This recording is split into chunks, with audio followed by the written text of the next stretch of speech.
la première cour ouverte. Cette cour était à ciel ouvert, comme dans les temples, comme dans tous les temples égyptiens. Chaque temple, il a la même division partout. Il y a parfois une exception, mais 90% des temples égyptiens ont la même division. On commence par une grande cour ouverte, et après une grande salle hypostyle, une grande salle de colonnes, et après une petite salle hypostyle, et après une salle d'offrande, et tout au fond c'est le Saint de Saints ou le sanctuaire. Et cette division, vous la trouvez partout, dans tout le temple égyptien. Mais il y avait une raison pour cette division.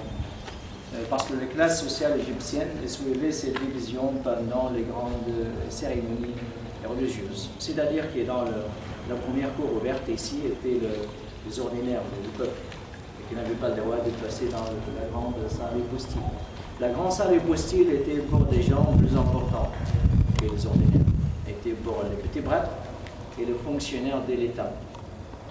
Et après, la petite salle hypostyle, la petite salle des colonnes, était pour des gens encore plus importants que les petits prêtres, qui étaient des grands prêtres.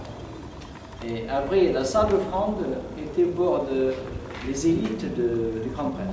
5 ou 6 seulement qui mettaient les offrandes chaque jour devant le Saint de Saints, devant le sanctuaire pour les dieux. Peut-être vous dites, est-ce que les dieux mangeaient? Est-ce que les dieux mangeaient? Oui. Ils ne mangeaient pas, ce sont les prêtres qui mangeaient tout. Ils mettaient des offrandes fraîches chaque jour. À la fin de la journée, les prêtres mangeaient les offrandes. Ce sont les prêtres qui profitaient de cette religion. On peut dire aussi que c'est une religion mise par les prêtres. Donc ici, on est dans la première cour ouverte. Et dans cette cour, on a une colonnade sur 3 côtés.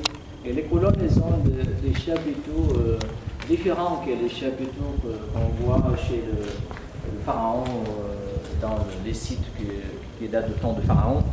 Et ici, ce sont des chapiteaux inventés par les Grecs. On appelle ces chapiteaux des chapiteaux campaniformes. Campaniformes, ils sont des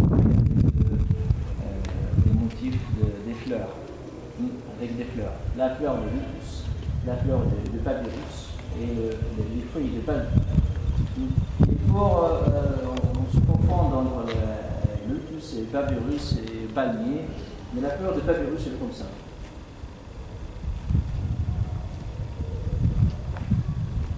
Si vous étiez dans un musée de papyrus ou ailleurs, c'est comme ça.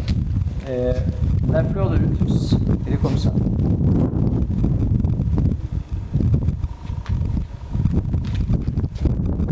Et les feuilles de palmier sont comme ça.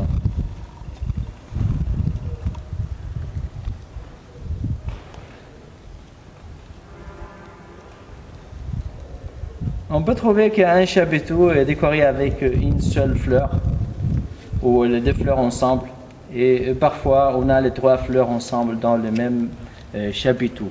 Comme ici, regardez ce chapiteau qui est dans le coin, par exemple, est décoré avec la fleur de papyrus. Et le deuxième à gauche, c'est décoré avec les feuilles de palmier seulement. Le troisième, on a les 3 fleurs ensemble. On a papyrus, lotus et palmier ensemble. Et le 4e, papyrus seulement. Le 5e, le palmier seulement. Donc les 3 fleurs se répètent dans toute la cour. Et là-bas, c'est la façade de la grande salle hypostyle, de la grande salle des colonnes. On a aussi des murs inventés par les Grecs, des murs qui montent jusqu'à la moitié des colonnes. On appelle ces murs des murs d'entrecolonnement, qui montent jusqu'à la moitié des colonnes, et chaque mur est surmonté par une frise de cobra et dressée. On a des cobras dressés qui est un symbole de la protection. Et on voit bien les chapiteaux ici qui sont bien conservés. Et sur chaque côté de l'entrée, on a une statue de faucon en granit gris qui vient d'Assouan.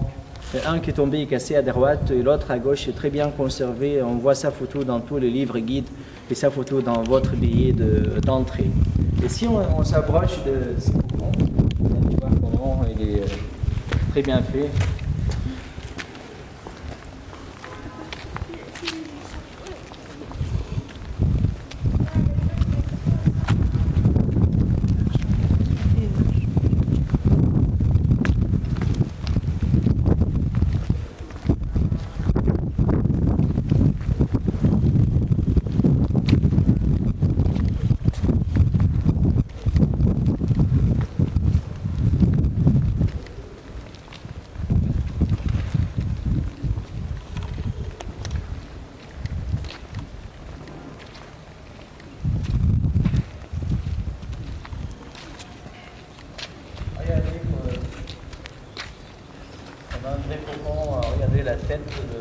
le bec, le regard. Et le rite sur le front. Vous savez pourquoi le rite sur le front? Il est depuis 2000 ans au soleil. Regardez, il était cassé en 3 fragments. Donc c'était 3 blocs restaurés par les archéologues. On voit bien ici le trace quand ils ont collé le bloc ensemble. Ici, cassé ici. Et la couronne sur sa tête, la double couronne.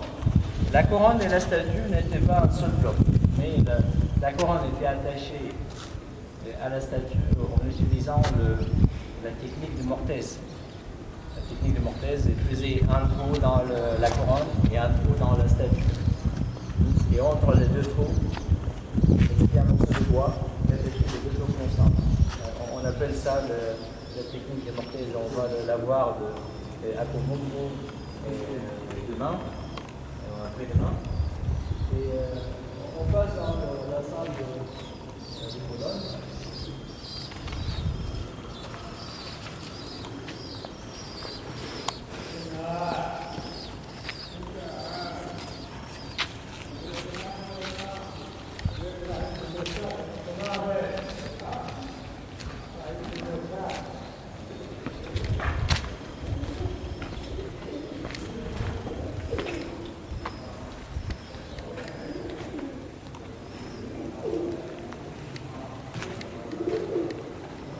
C'est la grande salle hypostyle ou la grande salle de colonne. Et le mot hypostyle, c'est un mot grec, donné par le grec, qui veut dire un plafond soutenu par des colonnes qui portent un plafond. Dans cette salle, on a 6 colonnes sur chaque côté, on a 12 colonnes. Et le chiffre 12, c'est un chiffre sacré qui se répète beaucoup. C'est un symbole de 12 mois de l'année. Et on a 6 colonnes dans la façade. Et regardez, tout était coloré ici. On voit sur le sommet de l'entrée le trace de rouge et des bleus. Et sur les chapiteaux aussi, le trace des bleus. Tout était coloré. August Mariette, c'est lui qui a découvert ce temple en 1860. Et August Mariette, c'est un égyptologue français, originaire de Boulogne-sur-Mer en France, qui était le directeur du service des antiquités égyptiennes en 1860. Parce que jusqu'à l'année 1952, tous les directeurs du service des antiquités étaient des Français ou des Anglais.